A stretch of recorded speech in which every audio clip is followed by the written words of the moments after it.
characterizing my questions. My questions is to get to the truth. We don't know what the truth is. And the only way that we will know what the truth is, what transpired in those 2 hours, in a highly amazing period of time to spend alone, one-on-one, is by understanding at least that if you were briefed by the president, what he told you. I don't think that's unfair to know, to understand what policy is. Let me ask you this. Did the president say they were going to change our force structure in Syria? Senator, presidents are permitted to have conversations with their cabinet members that aren't repeated in public. I owe the president the capacity for him to have conversations with him, provide him the best foreign policy advice that I can. It's what I was Let me ask you this, Mr. Secretary. Here's something you can answer for me, because you're not going to answer any of the questions that would get us to the truth. As CIA director, you stated in an interview with the BBC that you fully expect Russia to continue its attacks on our democracy by attempting to interfere in our midterm elections as we speak. In his conversation with Putin, I hope the president laid out the consequences of interference in the 2018 election, but I know you can't tell me that, so you're not Actually, I can't Oh, tell do you you want to Senator. share that one with me? I can't. No, I can't. That one you want to share with me? No, Senator, I can tell you that because the president has disclosed that. Okay. The president disclosed what he said to Vladimir Putin about Russian interference in our elections, and he said that he is confident that as a result of that conversation, Vladimir understands that it won't be tolerated. I wish he had said that in public in Helsinki. Let me ask you this. Senator Graham and I and others are working on a new bill to hold Russia accountable. Given that you assert the administration is tough on Russia, will you commit to working with us on a new Russia sanctions bill? Yes, sir. Thank you.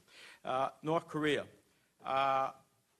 When you last appeared, I asked you a series of critical questions about what's our policy in North Korea.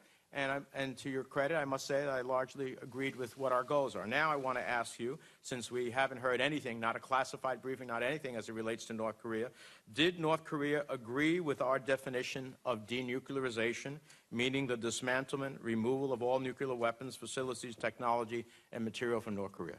I think I can answer your question, but let me begin by saying I'm engaged in a complex negotiation with the North Koreans, and so I don't intend in this public setting to share the details of every conversation that took place in those, but I will attempt to answer your questions without disclosing the contents of the negotiation. I am very confident that the North Koreans understand our definition of denuclearization, a very broad one, that it goes from infrastructure and nuclear warheads through chemical, biological weapons. We understand it because you laid it for the record.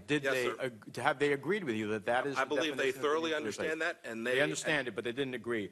Did they agree to end the production and enrichment of uranium and plutonium for military programs? Senator, I would welcome the chance to respond to your questions. If you'd let me finish, it would be most simple yes or no. I think it'd be most illuminating for the folks watching. It's a simple yes or no.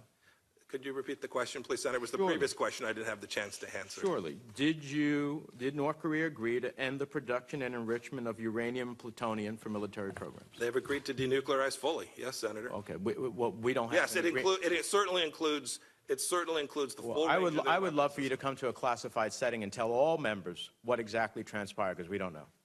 Thank you, Senator Risch. Mr. Secretary, thank you for doing this job. The President made a wise decision appointing you as Secretary of State, and you're acquitting yourself very well here today, and we appreciate that. You've always been straightforward with us, and I appreciate that. I know many of my colleagues, not all, but many of my colleagues fully appreciate that.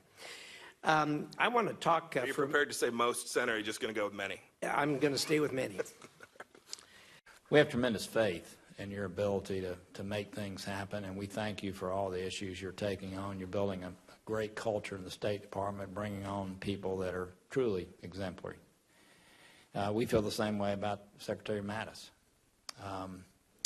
the way he conducts himself and what he does. I think there's tremendous faith on both sides of the aisle in his abilities and what he does. Much of what you're hearing today has nothing whatsoever to do with you, and I would agree with you that the policies that we're putting in place in many cases are stronger than have ever been put in place. I agree with you. It's the President that causes people to have concerns. And I'd love to have some insights into you as to, for instance, at the Helsinki conference, to create an equivalence between our intelligence agency and what Putin is saying that shocks people. I mean, you can imagine you saw Dan Coates' response afterwards, and yours today, I think, candidly was related to what he said at Helsinki. And then the notion of even thinking about exchanging diplomats, sending diplomats over to be interrogated by Putin, to even think about that, to let that be said as an official statement coming out of the White House to, this is my opinion, and I believe it's right, to purposely cause the American people to misunderstand about the NATO contributions and to cause them to doubt NATO and to really drive public opinion against NATO. That, to me, was purposeful, not unlike what happened right after Charlottesville. And then Article 5, to go on television and say, well, why would we honor, I'm paraphrasing, but why would we honor Article 5 in Montenegro? We passed a law, I think only 2 people dissented, to send them into NATO. He signed it. I mean, it would be a dereliction of duty if he did cause that to be the case. So why does he do those things? I mean, is there some strategy behind creating doubt in U.S. senators' minds on both sides of the aisle, doubt in the American people as to what his motivations are, when we, in fact, have tremendous faith in you? I think you're a patriot. Tremendous faith in Mattis. But it's the president's actions that create tremendous distrust in our nation, among our allies. It's palpable. We meet and talk with them. Is there a strategy to this, or is it, what is it that causes the president to purposely create distrust in these institutions and what we're doing? Senator, I disagree with most of what you just said there. You somehow disconnect the administration's activities from the president's actions. They're the one and the same. Every sanction that was put in place was signed off by the President of the United States. Every spy that was removed was directed by the President. Go to the points I just made. Go to the points I just made. Talk to them. Talk to them. I know what we're doing. Talk to the points I just made. Here's what the world needs to know. Okay. With respect to Russia, this administration has been tougher than previous administrations, and I fully expect it will. The President's own words were, he's happy to figure out if we can make improvements with respect to the relationship between he and Vladimir Putin and change the course. But if not, he'll be their, I'll get the words wrong, he'll be their toughest enemy, most difficult enemy. I think I can prove that that's the case today. I think I have. Yeah. And so somehow there's this idea that this administration is free-floating. This is President Trump's administration, make no mistake, who's fully in charge of this, and who is directing each of these activities that has caused Vladimir Putin to be in a very difficult place today. Well, look, you handle yourself in exactly the way you should, in my opinion, as it relates to comments. I notice that you are not responding to what I'm saying. I think I responded to everything that you said, Senator. No, you didn't. And the fact is that you just didn't, okay? We and simply disagree, Senator. No, we don't disagree. Hell, let's run the transcript again if you want to talk about it. But the fact is let the world that decide. It's the president's public statements that create concern amongst senators on both sides of the aisle.